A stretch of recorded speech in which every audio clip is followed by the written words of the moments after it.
All Hit Radio.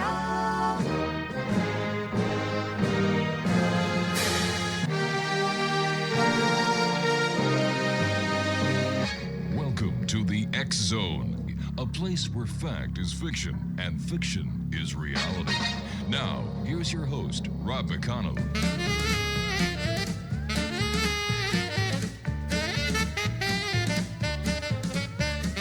I made love to an alien near Roswell last night. We strolled along together in the pale moonlight. I had a funny feeling that something wasn't right.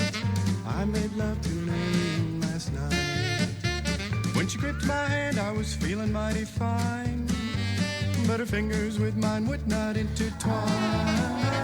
When I bent down and gazed into her eyes, they were big as donuts and blacker than the sky.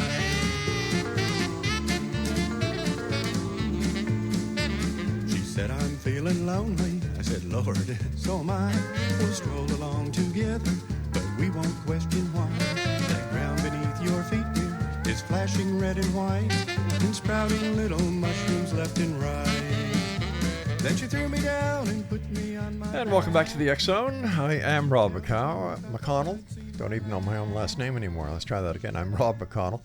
And this is the second part of tonight's show. We're still coming to you on the Talkstar Radio Network, Mutual Broadcast Network, X Zone Broadcast Network, and of course, on Classic 1220 CFAJ here in St. Catharines, Ontario, and streamed around the world on classic1220.ca. My guests this hour are Lori and Bill McDonald, and we've had the pleasure of having these two fine people on the show many times over the years here in the X Zone. So without further ado, let's bring Bill and Lori on. Hey guys, how are you tonight?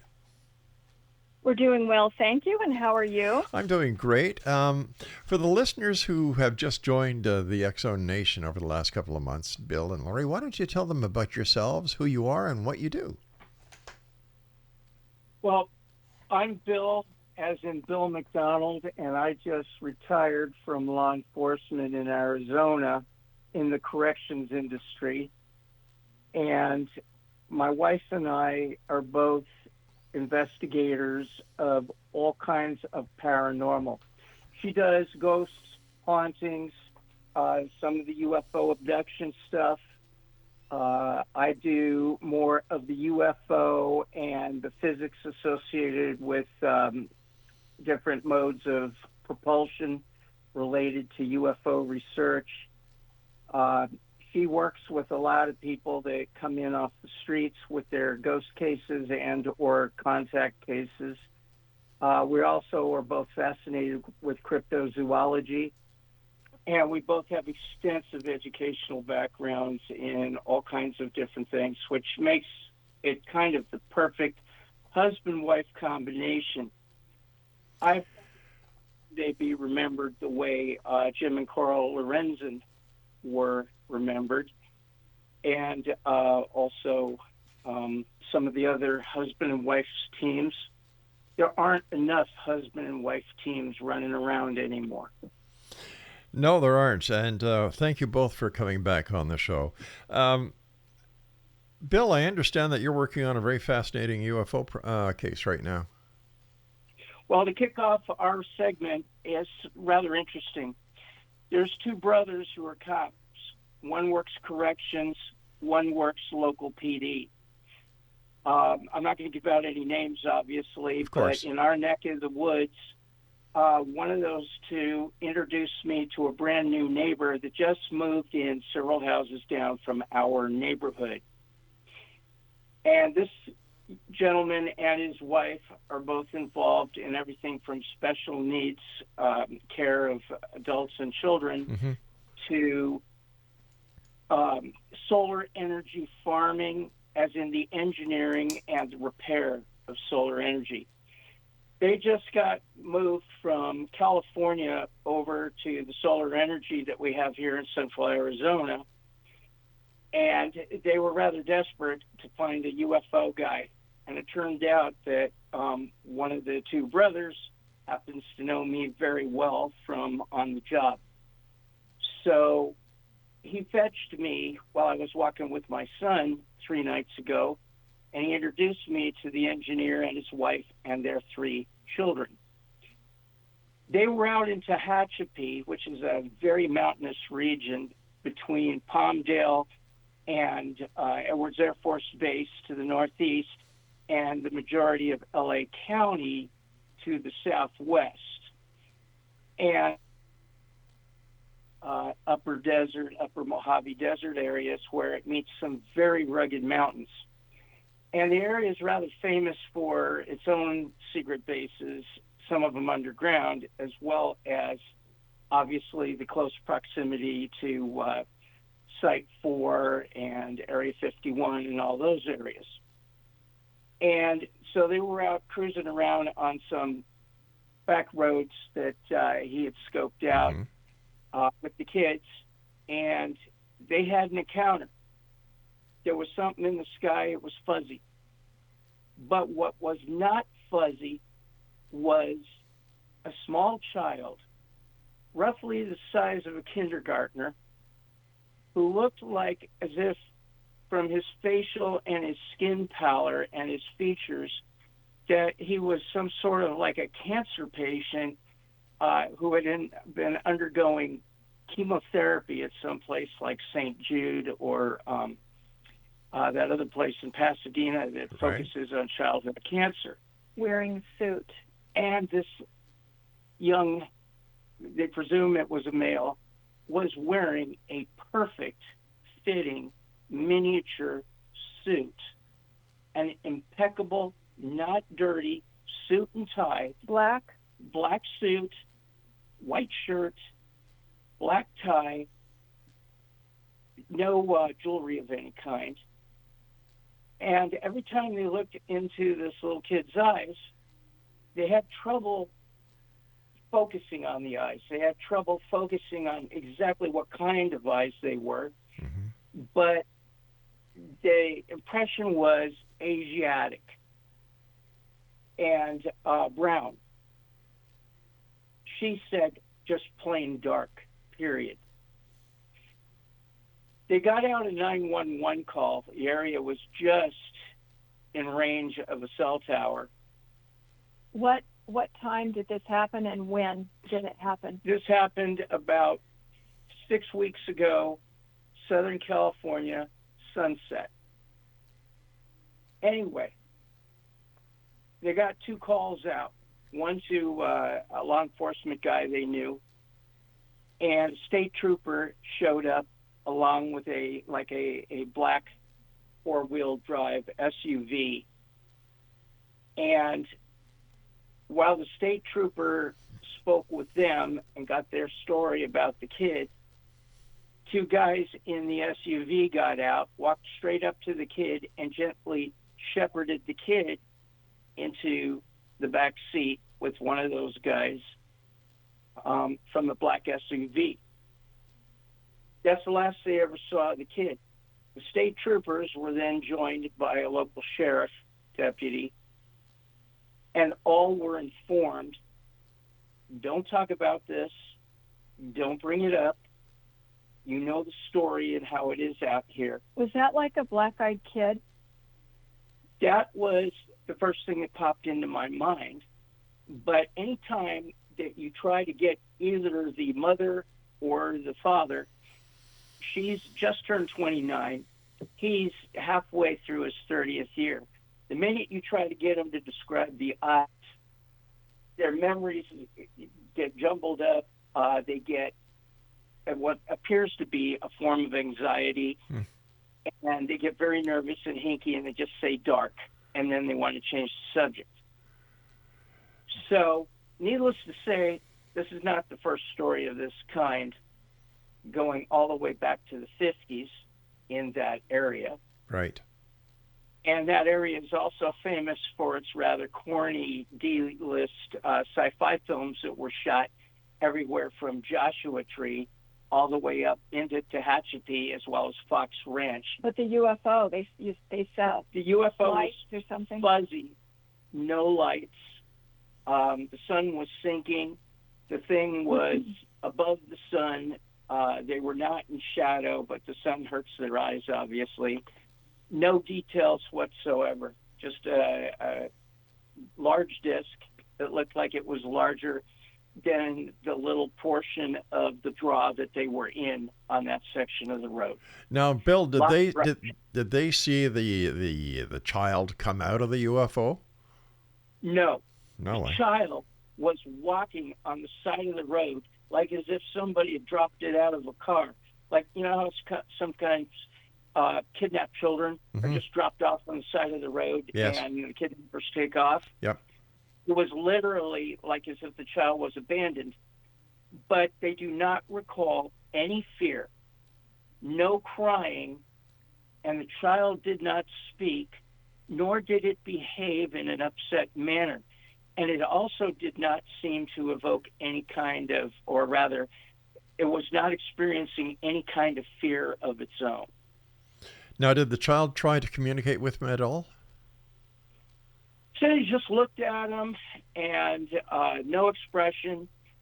But the detail of the skin, when you looked away from the eyes, looked like a very sick child that you would see in the hospital if you take off their head covering after they've gone through a few rounds of chemo. Is it possible that this was a result that the child wasn't from this planet and that wherever the child comes from, that this is natural? First of all, I would like to believe that, but I have no way to know. This is third-party hearsay. Right. But what did they do with the child? The child was driven away by the black SUV that turned around and took off. Like Men in Black or something? Just like Men in Black. I was fascinated that this story was brought to me out of the blue in my own neighborhood. And that it happened 6 months ago. And I live in the ass end of literally the middle of Arizona, and this story came right to me in my own neighborhood. Were there any reports from any other source of a sighting that night in that area? Unknown. I don't even have specific dates to check. Did they have anybody? Just a sec, Lori, just a sec. Was there any attempt to try and take a photograph of this child? Did these people have a cell phone on them? They must have if they called police. For some reason, they did not. And I've asked about that, and I'm going to have some coffee with the guy later this week. Maybe I can get some more out of them. It was quite challenging for them to actually speak with me, and it was very challenging for me to stay very detached and not salt their memories in any way with any kind of leading questions. All right, guys, please stand by. We've got to take our break. Exo Nation, Lori and Bill McDonald are our guests, and we'll be back talking about UFOs and ghosts and much more. This is the X Zone. I am Rob McConnell. We're coming to you from our broadcast center and studios in St. Catharines, Ontario, Canada. And if you would like to send me an email, my email address is very easy, the same one that we've had for over 30 years now, xzone@xzoneradiotv.com. I'll be back on the other side of this short break as we continue talking about the weird, the strange, the bizarre on your hometown radio, Classic 1220, streaming classic1220.ca, as well as our mainstream networks and affiliates. We'll be back. Whatever you do, don't go away.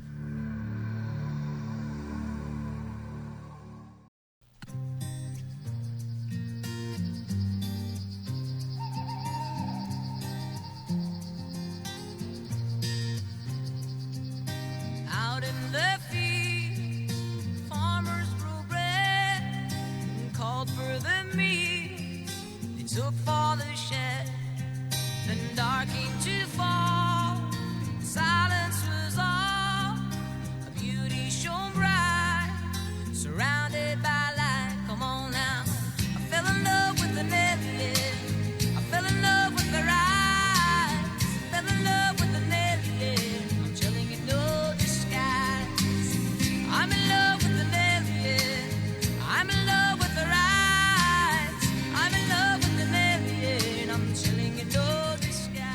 Explanation Lori and Bill McDonald are our guests this hour. Bill, I have to ask you, how long did the witnesses or these neighbors have contact with this young person or this young ET? My impression was somewhere between 20 and 35 minutes, no more than that. All right, now, you're a former law enforcement officer. I'm a former law enforcement officer, and I find it very strange that all this time and there was no photo taken, especially since they were able to make a cell call. That is weird. Here's how I look at it. The conversation kept going back to, if we looked at its eyes, things got weird. Okay. Like in our heads. And you and I both know that I'm not a big fan of the word telepathy, but mental remote influence over witnesses has been discussed profoundly for well over 6 decades. Actually, with anybody who either is a conscious witness or who is one of your classic abductee / experiencer type witnesses.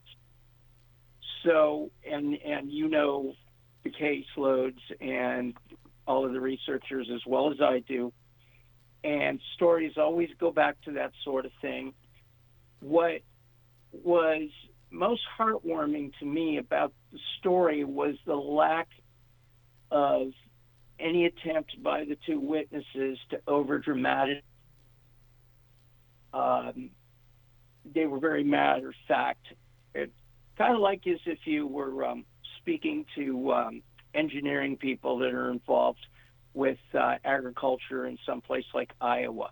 These people were very straight and to the point. They don't talk to you like as if they're from the beach cities of Southern California. And they're not people of a lot of words. They're not. They were hypnotized by the eyes. Quite possibly. Well, if they were hypnotized, people have done that. But if they were hypnotized by the eyes, why were they allowed to make that cell phone call? That doesn't make sense. Very much confusing. This is the story as it was presented to me. I do not have enough information to give you any viable conclusions. And why did they call the police? A lost child that wasn't theirs. That wasn't talking, though. That was standing upright, that was able to walk, that was non-communicative, but was in no way unresponsive. And was wearing a black suit. Perfectly fitting for that child's size black suit. Now, when the... and polished black shoes, I might add. Oh, okay, great. When these neighbors first came upon this child, was there a UFO there? They didn't notice it until after they were out of the car trying to communicate with the kid. And they were within arm's length of the kid. They were able to obviously touch the kid. The kid did not rebuff their attempts to touch him in any way. I don't even know if it was a male or a female, but it was dressed like a little boy in a black suit. So they actually touched this young child? Yes. Yeah, this is no ghost. Okay. But this is where the hypnosis comes in, because if the child hypnotized them, why would the child allow them to touch them and recall this? Doesn't make sense. Possibly because maybe it had a screen memory. Or quite possibly because the kid wanted to get picked up by the dudes in the SUV. Okay. You see what I'm saying? Yeah, I see. Did the SUV just appear out of nowhere? I mean... Yeah, no, it came down the road along with the state trooper. There was two of them, and eventually there was a third sheriff's vehicle. One of the things that comes to mind for me, Rob, is that in encounter cases like this, flight crews, regardless of how they present, my research indicates specifically that you have to be a cyborg with a whole lot of nanotech, which means micro surgical bots that are repairing your cells at the nanomolecular level because of all of the constant bombardment of radiation that goes through every kind of solid we know of that is cosmic radiation, as well as all of the protons coming from the sun, which is solar wind. You have both non-ionizing radiation in all spectra up through gamma, blasting through space all the time, from a lot of different sources throughout the entire galaxy, and they go out basically like radio waves omnidirectionally. You've got a situation where you can't have living organic tissue existing in space at all outside of the Van Allen belts for any kind of protracted period of time without experiencing profound neuropathy and the breakdown of tissue that comes from ionizing radiation as well as exposure to non-ionizing radiation. So whatever's going on with these beings, they are, like Whitley Strieber always said, he always liked to call them cyborgs, and I had a lot of problem with that until I finally put together nanotech, von Neumann machine concepts, and space travel. So when you look at all of the data that NASA is willing to publish regarding astronauts in orbit for protracted periods of time, like the astronaut who's now a U.S. Senator married to Gabby Giffords, and other people that have spent more than a year in space, the data accumulates that there's all kinds of profound medical consequences to being both in microgravity, which is unnatural to all of the body's systems, and to the radiation that basically cooks you at the nanomolecular level, both with subatomic particles, with atomic particles, and with non-ionizing radiation, which is electromagnetic energy at high intensities and high frequencies. The entire spectrum from the infrared all the way up to X-ray and gamma.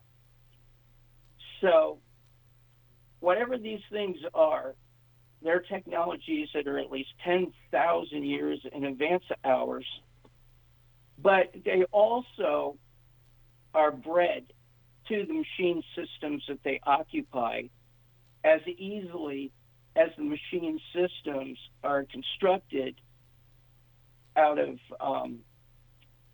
I would like to say, crystalline metallic materials and stuff like that, where the entire vehicle can operate like a system of waveguides inside the electronics of your most advanced fighter airplanes, and that the skin of the vehicle becomes the engines, and the power plant is in the gravitational center of the vehicle, and it might be the Bob Lazar motif concept of a matter-antimatter type reactor, where you're only blasting a thin stream of positrons or positive electrons or whatever, so that they impact just a few of ours to create enormous amounts of energy that are then channeled through those waveguides.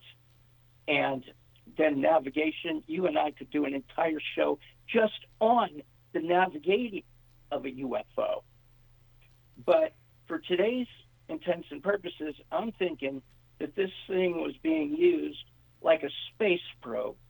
This little childlike being was probably being used the way we have those NASA rovers on Mars right now. Yeah. Imagine a thoroughly sentient and interactive rover just strolling around on Mars with all of its senses picking up data in mass quantities being transmitted to, a carrier vessel, Right. something like that, and where all of the data is recorded and then analyzed, probably at near light speed. But if that's the case, Bill, if that's the case with this child, why would he want these people to make a call to law enforcement, knowing? Because it wanted contact with the appropriate individuals or with anybody, because by interacting, it was gathering intelligence. It was gathering data, biophysical data, ecological data, electromagnetic data, data at the wildest extremes of your ability to analyze an environment for every possible thing that can be detected through every kind of sensor, both biological and technological. But up to this point, Bill, we have no proof that this really even happened. Correct. Which is why I convey it as somebody told me this. Mm-hmm. And I have conveyed it to you. You are receiving this story third person. I understand that. Third party hearsay to you. And I appreciate that, Bill. I really do. And I'd love to find out more about this story as you continue your investigation into it. Well, here's something I want to, before we put the ball back in Lori's court for hauntings and things. I'm going to do a drawing of the encounter with this little being. I used to draw aliens for the Sightings, Encounters, Strange Universe, Unsolved Mysteries, lots and lots of different. Hey, Bill, we're going to have to take a break here because the producer is saying that I have to come to my break point. So let's stand by. We're going to continue this. We'll wrap up with the little boy alien. And then, of course, I want to talk to Lori about all the great things she's doing as well. This is the X-Zone. I am Rob McConnell. We're coming to you from the broadcast center of the XZBN here in St. Catharines, Ontario, Canada. And you're listening to us on the Talkstar Radio Network, Mutual Broadcast Network, X-Zone Broadcast Network, and on your hometown radio, Classic 1220, CFAJ here in St. Catharines, Ontario, just down the street from us, as a matter of fact. And they stream us around the world on classic1220.ca. Called for the meat, they took for the shed, then dark came to fall, silence was all, a beauty shone bright, surrounded by light. Come on now, I fell in love with the alien, I fell in love with their eyes, fell in love with the alien, I'm telling you no.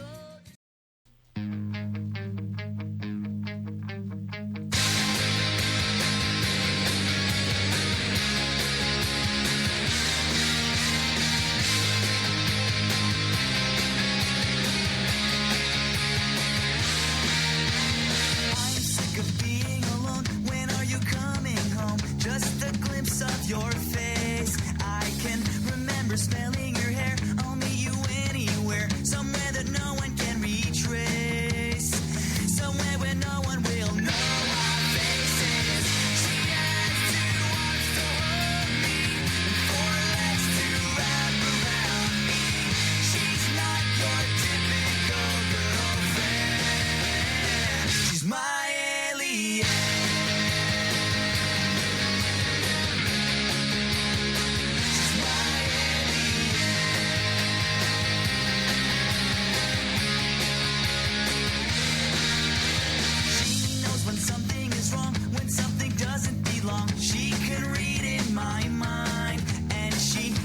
Assured that with me there is no conspiracy. She's not wasting her time. She can take me to the place that she calls home in a spaceship that will someday be my own. Please take me to your leader. Tell her I will surrender. Welcome back. Bill and Lori McDonald are our guests this hour. Bill, I'd just like to finish off with you talking about this this case that you're working on. And you were telling us that you were going to be doing a drawing. Yeah. To wrap this up, Rob, The conclusion of this report is going to be a drawing of the being exactly as the witnesses described. Nothing will be embellished. It's not going to be fancy, but it will be photo perfect based on the information they gave me. To conclude this open case, it's my opinion that this is a living, breathing, cybernetic organism. That's where you get the word cyborg and bionics and biomimetics and biomimetics fused to living flesh and living brain tissue. I think that cyborgs are probably the ultimate space probe, landing party probe, first contact probe, second contact probe, whatever you want to call it.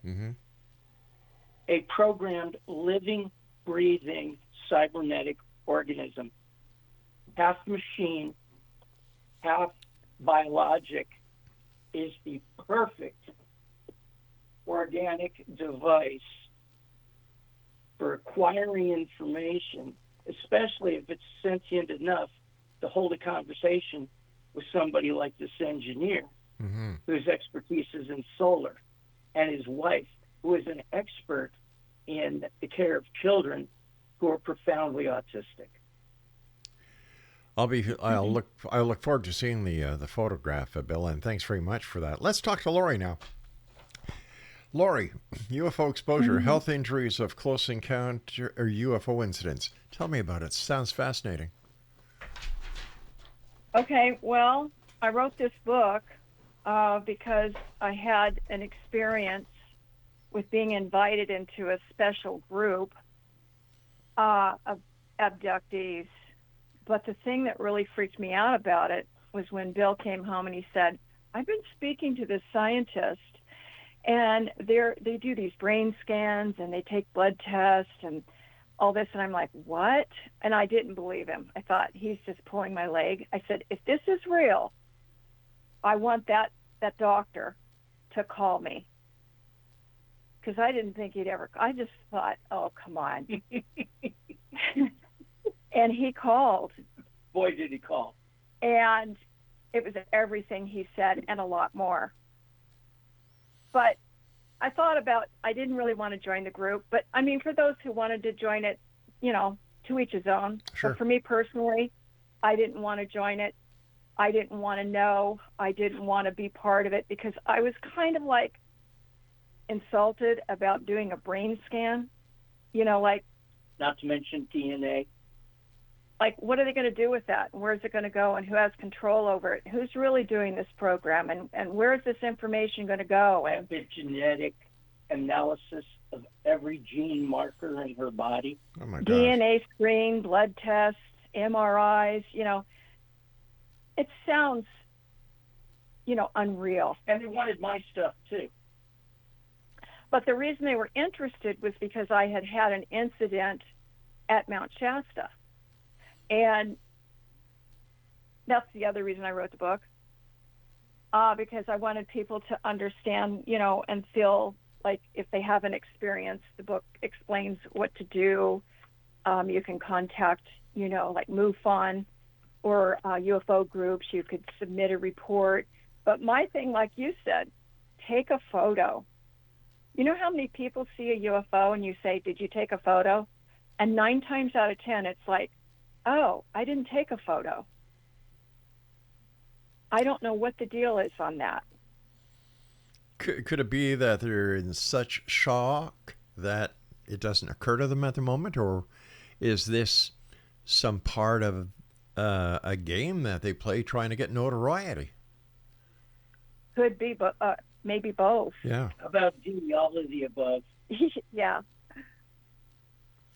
So what did this doctor want the information for? He wanted the information because they have a way that if they gather the information that they can prove through the genes, the MRI brain scan, the DNA studies, through epigenetics, there's markers that show, and they have proof of other abductees that show if you have been exposed to a specific trauma, those markers always show up at the same location in the uncoded portions of the DNA strand of individuals claiming to be abductees. Oh, well, it shows up for people exposed to the, I don't know if it's radiation, but exposed to a UFO. It shows up on a brain scan. That's the non-ionization radiation from being passed through spinning electromagnetic fields that are divorcing the vehicle from gravity as it levitates. So now, just a second. I'd just like to ask Bill. Bill, this is all theory. There is no proof of this. Not according to this guy, and this guy's bona fides are as good as anybody I've ever worked with or known. This is a quote from the doctor. They can prove abduction is real. There's medical statistics that showed a high and sometimes 100% percentage of abductees involved in the near-field UFO incidents that had epigenetic damage to stress hormone-related DNA. That's not all. That's based on the evidence of this group, of this doctor. Yeah. Now, has this evidence been peer-reviewed, or is this just what he's saying he has? This evidence is absolutely peer-reviewed, but obviously it's classified. It's just that I know every one of the guy's associates. They all worked with and for Bob Bigelow back in the early 2000s.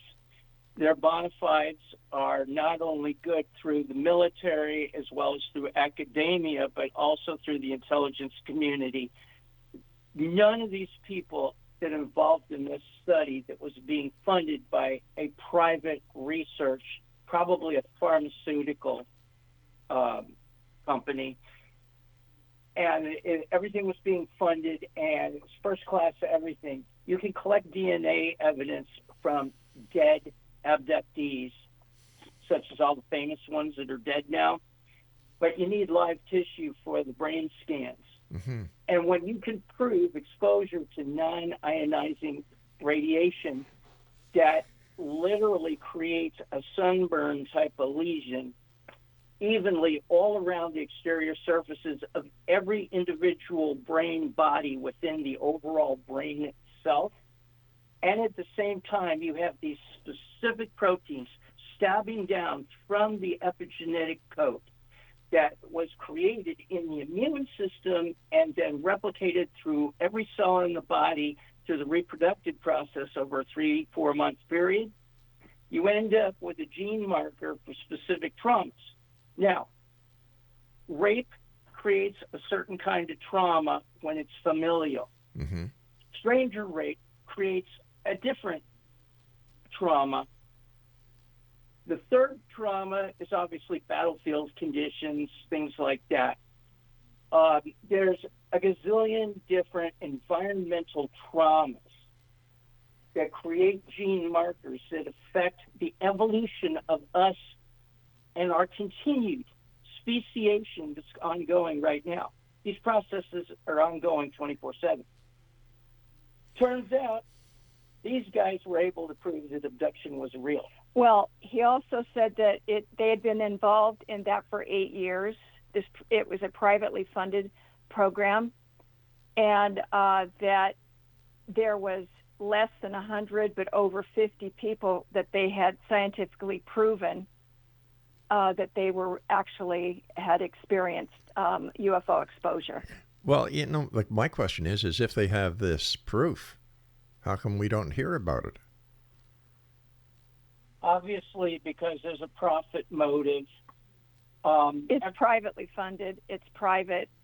Why? Because if you say anything like that, people say, is he for real? Mm-hmm.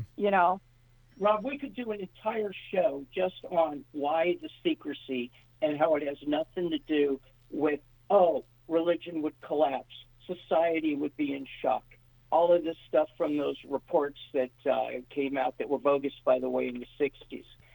The fact is that there's a profit motive, which I can explain over an hour someday to you, about how trickle-down economics a la Reagan works with technologies that are recovered from crashed flying saucers, as well as hand-me-down Well, stuff. listen. We've got about a minute before I have to go to my break. My question is why didn't this guy go to the congressional hearings and give them that proof? He doesn't need to. He's connected to Boys at Langley. Well, Bill, it doesn't make sense. It does not make sense. Because if he Rob, has... No, Bill, he's hold just Bill, looking hold for on. Bill, please. publicity. Bill, please. If he has all this evidence that there's alien abductions really happening, why wasn't he called, or why didn't he volunteer to go to the congressional hearings, who were supposed to be looking for the truth? If they had Grush up there with, secondhand information, this guy would have been able to give them the scientific data that Grush could never give them. So why wasn't he there? Government is manipulated by industry, Rob. I don't know, Bill.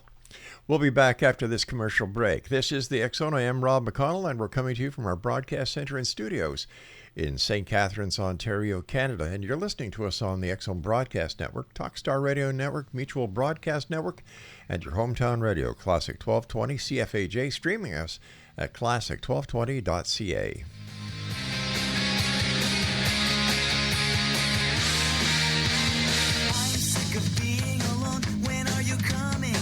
Just a glimpse of your face. I can remember smelling your hair. I'll meet you anywhere, somewhere that no one can retrace, somewhere where no one will know our faces. She has two arms to hold me and four legs to wrap around me. She's not your typical girlfriend. She's my alien.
And welcome back, everyone. Bill and Lori McDonald are our guests this hour. And Bill, when I hear about all these people who are supposed to have all this evidence, all this proof, and yet they are not willing to solve the biggest problem or the biggest mystery that this planet has had in years, it doesn't lend to credibility. I'm glad that you feel that way, because that's a highly accurate observation. But there's a little problem when it comes to the UFO community. The profit motive is based on reverse engineering of technology such as they are able in order to create different generations of improved existing technology, which generates enormous funds from consumers worldwide. You drop it all on everybody all at once, and the philosophy is that nobody will want to buy a new car, they won't want to buy a new stereo system, they won't want to buy nothing. They want Star technology, they want it right now, and they want it next month at an affordable price. Now, what kind of products are you talking about here, Bill? What kind of products are you talking about that have been reverse engineered? And everything involving electronics, intelligence gathering, and the information superhighway, and the ability to store information and everything from a cloud to the backbone of the internet itself, which is actually thousands of spines that are sucking up significant percentages of power all over the planet right now. AI is coming to us now commercially. The ability to even think about it beyond just an Arthur C. Clarke fantasy in the 60s came from technologies, and certain concepts were encouraged in order to keep engineers and scientists working towards specific goals, both behind the military screen and in the private sector. Individuals and organizations that were special access programs would then coalesce all that information, corroborate, catalog it, put it all together, and then they'd come up with concepts to work on.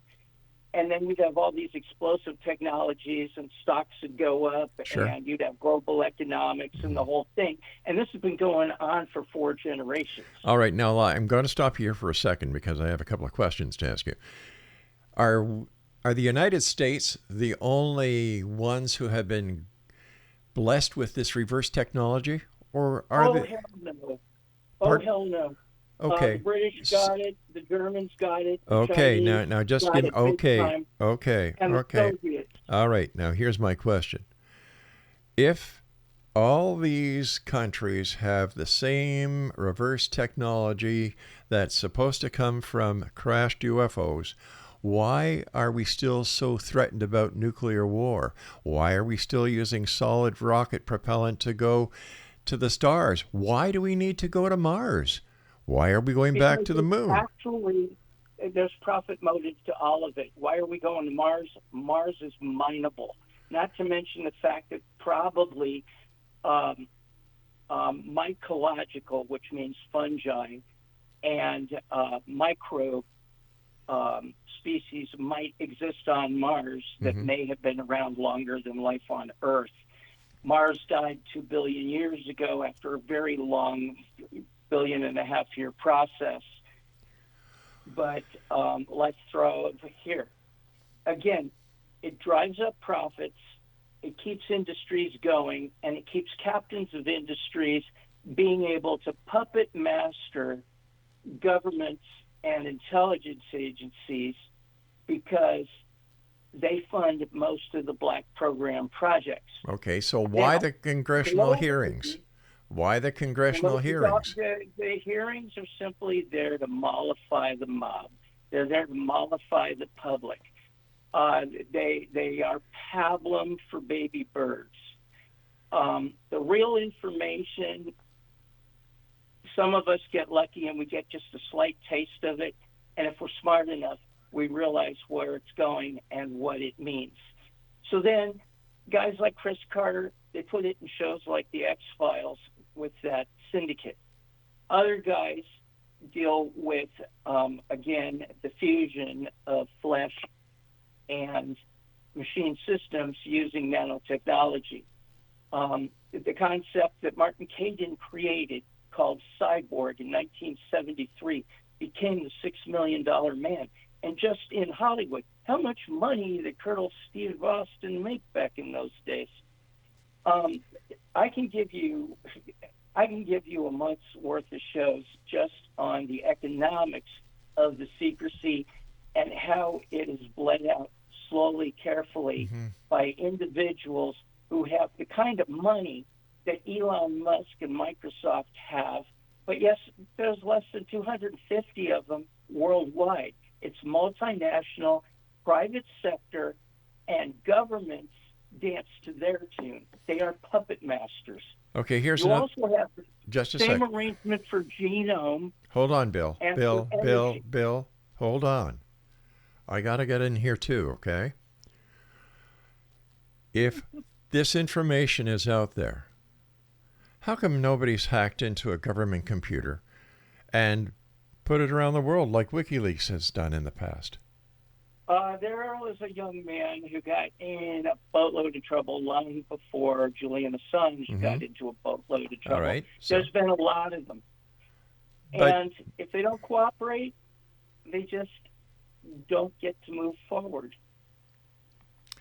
There seems to be a lot of conspiracy theories still alive. There seems to be a lot of, the government black ops, the men in black. And yet, John Q. Public never sees any proof. So how is John Q. Public supposed to believe anything like we're talking about tonight? Because your average man in black now looks like me. Kind of a Chub Wood, scruffy, Hawaiian shirt wearing, jean shorts kind of guy in mini Tonka moccasins, wearing my leather Desperado hat to keep my bald head from being sunburned. They don't look like muffin host slapping Will Smith. They look like me.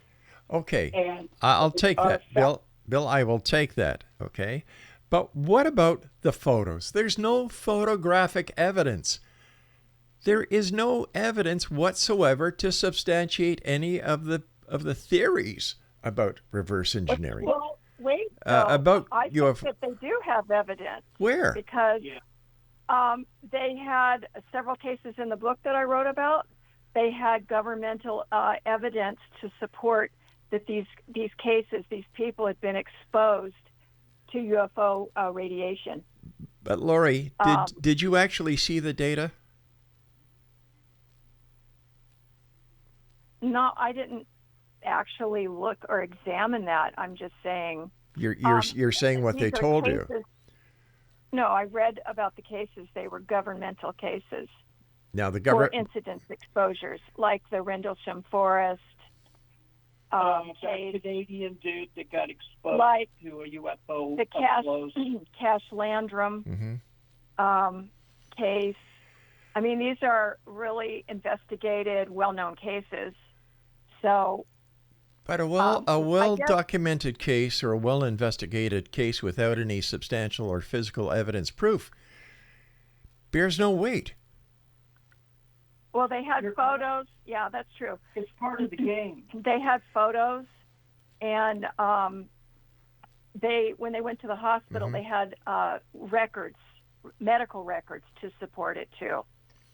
Bill, you said it's all part of the game, and looking at it from the other side, from where you're sitting, I can see that people within the UFO genre would like to keep this game going.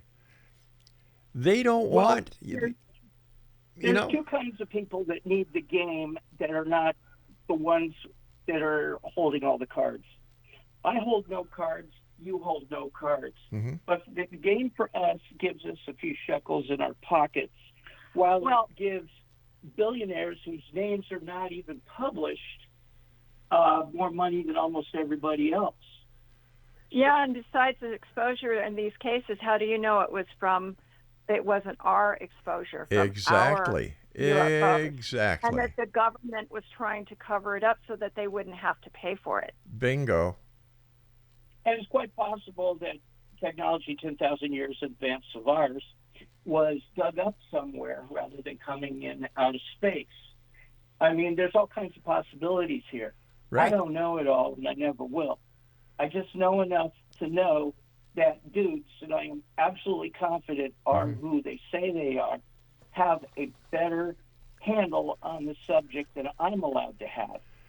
But there's two kinds of people, and those that got it, and those of us who want it because we want to be a part of it, or those of us who want it because we want our own little piece of the pie. I didn't want to be a part of it, which is why I said no. Because the biggest marital spat of our life was over the fact that I was willing to trade the value of my tissues for the knowledge, but she stood up for the rights of all human beings everywhere. My wife is Jiminy Cricket. She is the conscience of this house. Me, Data is seductive. For her, human rights comes first. And I know that you're real big on human rights. Yes, I am. Because you've always been a huge proponent of everything related to human rights, including inclusion and all that other stuff. And my wife is the exact same way. There is no knowledge on this earth